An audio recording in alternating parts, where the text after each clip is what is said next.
Bakit smart ang mga kabit? Marami ang mga kababaihan, mga wife, na sa sobrang galit sa mga kabit ay sinasabing mga bobo.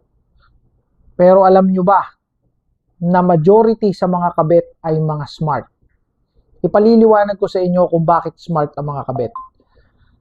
Alam niyo ang pagiging kabit ay challenging. Ang pagiging kabit ay may kinalaman sa manipulation at pagtatago ng sekreto. Ito ay magagawa lamang kung ikaw ay smart.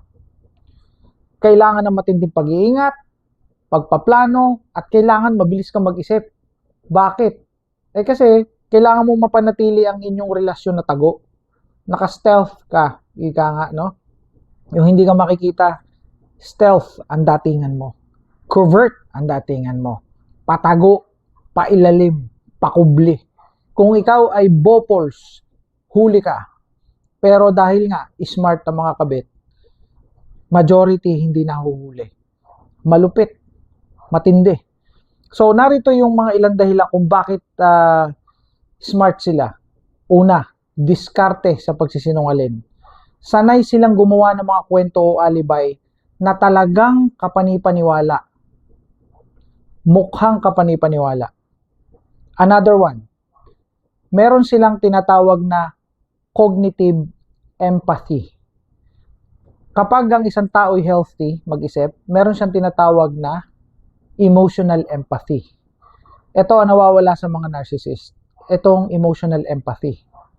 Pero ang mga kabit, hindi nila kailangan yon, yung emotional empathy. Ang ginagamit nila o ang meron sa kanila, ay ang cognitive empathy.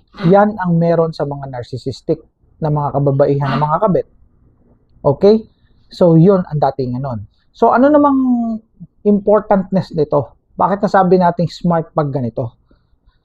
Kasi alam nila kung paano punan ang mga pagkukulang ng original wife or ng legal wife.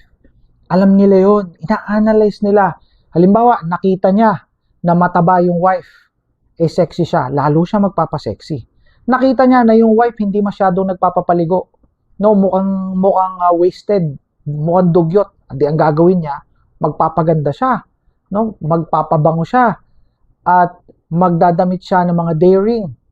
Para pag nagkita sila nung husband, ay talaga namang mamumutla yung lalaki o yung husband sa tindi ng kanyang arousal doon sa kabit. Matindi yung kanyang mararamdaman na lust doon sa kabit. Kasi alam nung kabit na iyon yung pagkukulang ng misis.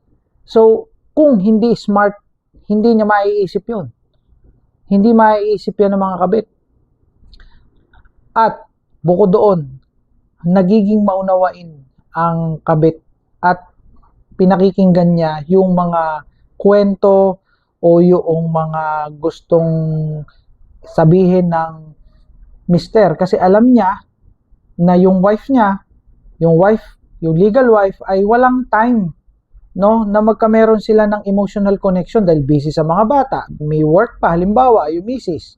Tapos yung misis ay nag-aabala pa sa bahay, which is unfair sa mga misis. Kasi busy yung mga misis, pero ito si mister naghanap ng kalinga sa kabit. Nagkataong smart ang mga kabit, yari si mister. Perwisyo ngayon si misis. Perwisyo ang pamilya. Kaya masama ang mga kabit. Pero in this content, pinaliliwanag ko lang kung bakit smart yung mga kabit.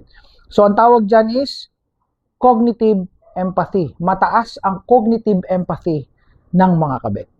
Nararamdaman nila yung mga pagkukulang ng misis at sila yung nagpupuno. Kaya suking-suki ang kabit ng mga mister ninyo. Yan ang dahilan. Doon sila nakakakuha ng panandalian ligaya, ng sarap, at hindi hirap. Okay.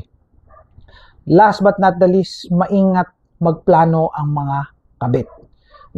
Mula sa pag-aayos ng oras, mga scheduling, hanggang sa pagpili ng mga lugar na hindi sila mabubuko o makikita. Hinahanap nila yung mga lugar na talagang walang sabit. Walang makakakita. Gumagamit sila ng logic sa pag-iingat, logic. Kaya sinabi ko sa inyo na smart ang mga kabet. Gayunpaman, no, ang smartness ng kabet na tinutukoy ko, no, ay nakatuon sa panlilinlang, sa manipulation, sa control, na madalas na nagbubunga ng kaguluhan, ng problema, ng broken family, no? So ito ay magulo talaga sa bandang huli. Kaya ang takeaway ko dito ay talagang masama ang mga bet. Masama ang kumabet. Ito ay nakakasira ng maayos na pamilya. See you in my next content. Bye for now.